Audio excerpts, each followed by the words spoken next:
Assalamualaikum warahmatullahi wabarakatuh. Perkenalkan, nama saya Sela Agustina dari Prodi Pendidikan Ilmu Pengetahuan Alam 2018. Saya akan presentasikan hasil proposal skripsi saya yang berjudul pengembangan bahan ajar e-modul berbasis game based learning menggunakan aplikasi Quizzes pada materi Color serta perpindahannya kelas 7 SMP Negeri 12 Malang. Nah, yang pertama untuk bab 1 pendahuluan, yaitu yang dimana latar belakang dari permasalahan adanya masa pandemi yang mengakibatkan banyak perubahan dalam kehidupan kita dari segala aspek bidang. Nah, salah satunya yaitu aspek bidang pendidikan. Ya, ini terdapat dua dampak, yaitu dampak positif dan negatif. Nah, jika kita berbicara dampak positifnya, yaitu di mana masa pandemi dijadikan sebagai motivasi untuk mempercepat transformasi teknologi dalam dunia pendidikan agar sejalan dengan revolusi industri 4.0 yang sedang berkembang sekarang, namun juga dijadikan sebagai peluang untuk memajukan dunia pendidikan. Nah, tujuan tersebut tergabungkan dari adanya fenomena yang dimana dengan semenjak adanya masa pandemi ini, pembelajaran yang tadinya dilakukan secara tatap muka kini dilakukan secara daring, yang dimana menggunakan atau memanfaatkan teknologi yang ada. Selain itu, dengan adanya pembelajaran ini, namun ada fenomena yang bisa dikatakan dampak negatifnya, yaitu di mana banyak sekali peserta didik atau remaja yang berstatus pelajar kini itu minat belajarnya itu sangat turun karena memanfaatkan media yang diberikan, yakni HP, tidak digunakan sebagai mana aslinya. Mereka lebih nyaman untuk menggunakan HP sebagai tempat bermain, bukan untuk belajar.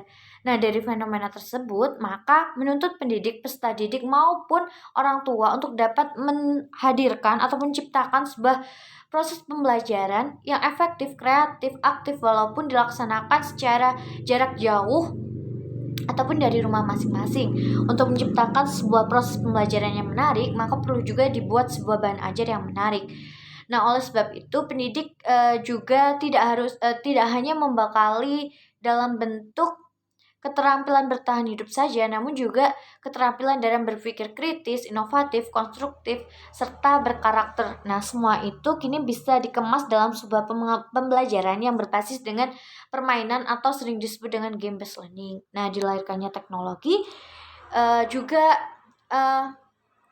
menciptakan banyak aplikasi-aplikasi yang bisa mendukung media proses belajar mengajar itu sendiri.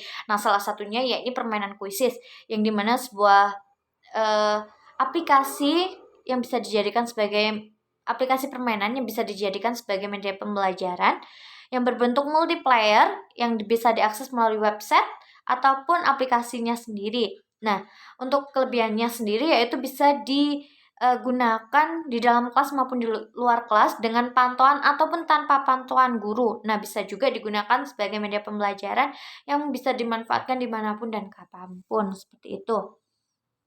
Nah, eksistensi Quizzes ini semakin ramai digemari di masa sekarang, di masa pandemi, karena dirasa dengan penggunaan media pembelajaran yang berbasis permainan ini bisa mendapatkan tidak hanya aspek kognitif, namun ketiga aspek secara sekaligus, yaitu kognitif, psikomotorik, dan aspek afektif, yang dimana dapat tumbuh melalui suatu permainan di dalam lingkup belajar, seperti itu.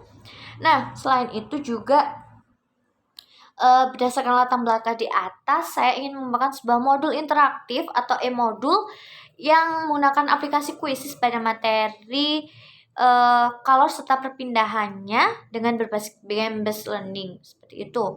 Nah, untuk rumusan masalahnya sendiri yakni yang dimana bagaimana pengembangan e-modul itu sendiri, bagaimana kelayakan e-modul, serta bagaimana respon peserta didik, serta bagaimana keefektifan dari e-modulnya itu sendiri. Nah, untuk tujuannya sendiri yaitu untuk mengembangkan bahan e-modul itu, dan untuk manfaatnya yakni di mana untuk guru tentunya dengan adanya penelitian ini bisa dijadikan produknya itu bisa dijadikan sebagai sumber bahan ajar secara berjenjang atau untuk kedepannya. Nah, untuk peserta didik dengan adanya penelitian ini, maka produk bisa dijadikan sebagai sumber belajar yang bervariasi sehingga mampu memberikan motivasi belajar kepada peserta didik. Sedangkan untuk peneliti, ya ini bisa menambahkan wawasan tentang cara serta inovasi dalam mengembangkan sebuah produk modul pembelajaran dalam bentuk e-modul serta dapat dijadikan sebagai bekal mengajar dan informasi untuk mengadakan sebuah penelitian lebih lanjut. Nah, untuk bab 2 kajian pustaka yaitu berisikan mengenai pengetahuan bahan ajar. Nah, secara garis besar jika saya menyimpulkan dari ketiga pengertian bahan ajar yang telah saya paparkan, yaitu di mana bahan ajar sendiri ini merupakan sebuah perangkat materi yang tertulis maupun tidak tertulis yang telah disusun secara sistematis dengan menampilkan sosok utuh kompetensi yang akan dikuasai ataupun kompetensi yang akan dicapai oleh peserta didik. Nah, jika seorang pendidik dapat memanfaatkan bahan ajar dengan baik, maka pendidik juga dapat berbagi peran dengan bahan ajar yang dimana dengan begitu peran guru akan lebih mengarah sebagai manajer pembelajaran. Nah, untuk bahan ajar di dalamnya itu harus mencakup beberapa unsur jika saya mengkaji lagi dari Ali Mudofir 2011, yakni ada judul, petunjuk belajar, kompetensi yang dicapai, informasi pendukung, latihan, petunjuk kerja, evaluasi, dan lain-lainnya. Nah, untuk pengertian e-modul sendiri, yang merupakan sebuah bahan ajar yang berupa modul versi elektronik yang dapat dicetak maupun dibaca pada komputer serta juga dapat diartikan sebagai alat sarana pembelajaran di dalamnya berisikan materi pembelajaran, metode serta cara mengevaluasi yang telah dirancang secara sistematis. Nah, seperti itu. Nah, selanjutnya untuk permainan sendiri, yakni merupakan sebuah dalam permainan ini dapat menghadirkan atau menimbulkan interaksi antar pemain antara satu dengan yang lain, namun dalam menjalankannya terdapat aturan-aturan yang berlaku. Nah, untuk selanjutnya yaitu pada masa kini media ilmu pengetahuan alam juga berkembang semakin pesat dan mendorong upaya-upaya pemanfaatan serta hasil-hasil dari teknologi dalam proses belajar mengajar di sekolah. Nah, media pembelajaran sendiri merupakan sebuah alat bantu untuk membantu proses belajar mengajar serta berfungsi untuk memperjelas sebuah makna ataupun pesan yang disampaikan oleh guru ataupun pendidik untuk mencapai tujuan yang telah ditentukan, seperti itu. Nah, untuk materinya sendiri, mengapa saya memilih materi IPA, tepatnya pada materi kalor dan perpindahan kalor, karena saya rasa untuk minat belajar dari peserta didik dalam pembelajaran IPA itu masih kurang, dan saya rasa saya ingin mengemas materi yang dirasa sangat sulit, monoton, dan banyak hafalan ini bisa dikemas ke dalam sebuah permainan seperti itu, sehingga minat belajar siswa pada materi IPA itu bisa meningkat seperti itu. Nah, dari berikut itu merupakan salah satu kesimpulan dari latar belakang dan kajian pustaka saya. Nah, untuk bab 3-nya yaitu yang dimana yang pertama, penelitian ini tergolong ke dalam penelitian pengembangan. Nah, selain itu penelitian ini juga merupakan penelitian deskriptif, yang dimana penelitian deskriptif sendiri yakni penelitian yang menggambarkan fenomena yang bersifat alamiah maupun rekayasa. Nah, di dalam penelitian deskriptif ini dapat diperoleh dengan menggunakan pendekatan penelitian kombinasi. Nah, penelitian metode kombinasi ini merupakan sebuah metode yang mengkombin dua pendekatan, yaitu kuantitatif dan kualitatif. Nah, untuk pendekatan kuantitatifnya sendiri ini dapat kuantitatif dan kualitatif ini saya rasa dengan menggunakan dua pendekatan sekaligus bisa mendapatkan data yang lebih akurat dibanding menggunakan salah satunya saja. Nah, selain itu penelitian ini juga bisa disebut menggunakan metode penelitian dan pengembangan, yang dimana bisa dikenal dengan research and development. Nah, penelitian ini karena penelitian ini membuat sebuah produk atau mengembangkan sebuah produk, jadi saya rasa metode penelitian research and development ini sudah cocok dengan penelitian saya. Nah, seperti itu. Selain itu juga menggunakan prosedur ADI, yang dimana terdapat beberapa tahap di dalamnya, yaitu mulai dari analisis, design, development, implementation, and evaluation, seperti itu.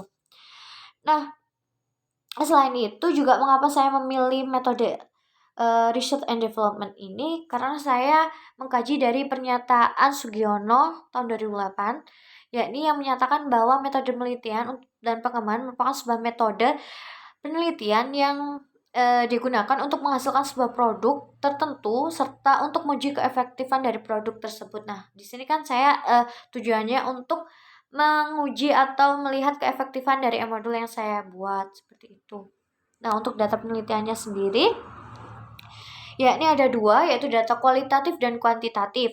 Nah, sedangkan untuk sumber datanya sendiri itu didapati melalui yang pertama uji coba peserta didik kelas 7H menggunakan e-modul berbentuk aplikasi kuisis pada materi kalau serta berpindahnya. Yang kedua yaitu guru sebagai tempat penggalian informasi serta identifikasi sistem yang diperlukan serta menilai produk yang sudah saya buat. Nah, selain itu juga pada penelitian ini menggunakan teknik pengumpulan data yang dimana melalui wawancara dan angket.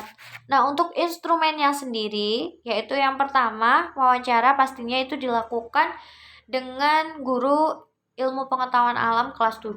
Nah, selain itu juga saya membuat angket, 7 buah angket yang berbentuk checklist. Nah, di sini nanti angketnya akan disebarkan kepada ahli materi, ahli media, guru IPA, peserta didik. Nah, seperti itu. Nah, selain itu untuk analisis datanya sendiri, dalam penelitian ini saya menggunakan analisis deskriptif yang dimana data yang telah diperoleh tersebut akan dianalisis dengan cara menghitung rata-rata skornya seperti itu.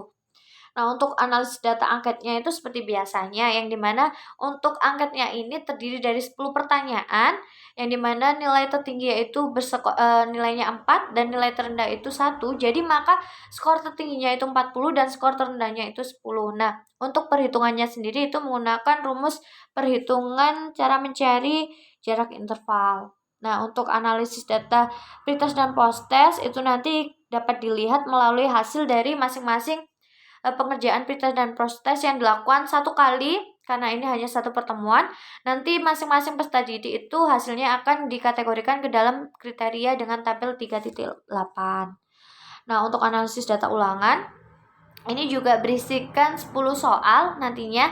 Nah, untuk penilaiannya atau pengkategoriannya itu nanti bisa dilihat dari hasil pengerjaan masing-masing peserta didik, yang dimana jika nilainya kita batas patokannya itu nilai KKM. Jika nanti nilainya di atas 72 maka dikategorikan tuntas, apabila di bawah 72 maka kategori tidak tuntas, seperti itu. Nah, sekian penjelasan dari saya. Mohon maaf jika ada kurang lebihnya. Akhir kata, wassalamualaikum warahmatullahi wabarakatuh.